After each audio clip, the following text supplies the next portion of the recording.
Congratulations! You have now made it to lecture 2. Well done!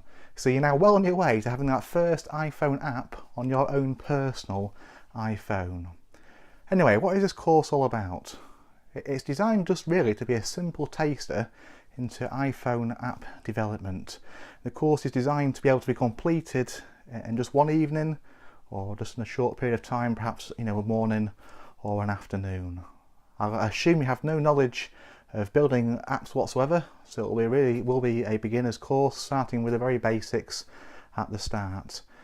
When I first started to learn how to build apps, I didn't really care about the technical language side or the principles of design. I just actually wanted to get on and actually just build something and have something on my iPhone in a short period of time.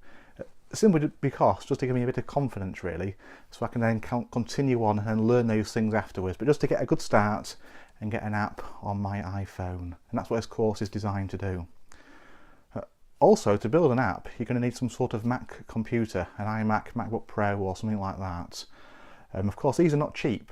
So again, another reason why the course is designed to be quite short is because if you don't have one of those currently, hopefully you can go around to a friend's house or a relative's house and borrow theirs, or even bring that to yours and borrow it just for one evening.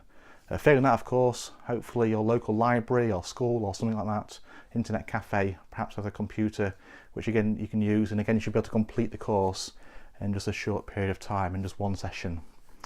And finally, I know many of you will be coming from a Windows background, so perhaps you've never used a Mac before, so just some of the very basics, the differences between Windows and Mac, just so you can understand those, and things look a bit different, so just to explain a few of those.